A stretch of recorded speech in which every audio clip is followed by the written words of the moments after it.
A couple things I don't like compared to my previous Samsung is one, this heating filament is exposed. And what that does is, well, one time I had a piece of plastic um, uh, thing I was washing, and it got caught on the heating element and just melted onto it. Eventually, because this thing heats up and reheats, it got burned off. But I don't like that at all. Now, the prior machine and every other machine I had before this, if something fell in the bottom of the dishwasher, you could just pick it up, it would have been undamaged. But this was just destroyed and melted onto the hot heating element.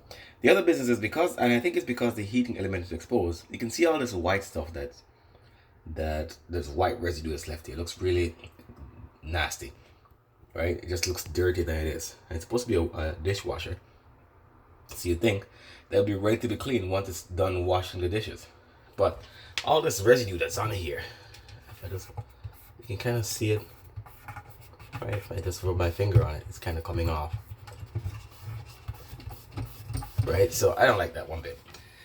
The other bit is that the parts that you fit the dishes in, the other machine could fold down these bits here. So if you got a dish that was too big, right, couldn't fit in between these predefined spaces, you could just fold down some of these and then you could rest it on top. But because these are all rigid on both trays, you have to kind of work some magic, squeeze it in, and I think if I break this, then that's it. All right, on to the things I do like. It has fewer moving parts, and also I grew up believing that the Maytag brand is dependable. So we'll see how long this lasts. But it has fewer moving parts, which in theory would make it less chance for things to break. So the prior machine I had a water wall with a motor that would come back and forth as the machine operated.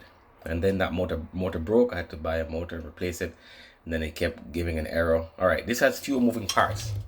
There's one for each tray, one of these, and one just up top here. But and it's not run by a motor. It's all propelled by water. So that's awesome. Right. Oh, as further proof that the white residue you see here is from the heating element, there's none up here. Up here looks like the first day I bought it. And that's it. However, we'll see. The other thing I don't like about this, I forgot to say, is there's these large clicking sounds when the machine is operating. And I think it's when this snaps open. I almost thought something was wrong with the machine. But, I mean, it's not annoying or anything, but it's just jarring at first. Thinking, did I install it right? Is there something wrong with it? It just seems like it just, it's trying to open, or it opens and snaps shut, right? All right, aside from that, everything else works fine. It turns on. I also like that it has less buttons on here, less options, because hardly anybody uses all the options that are on these modern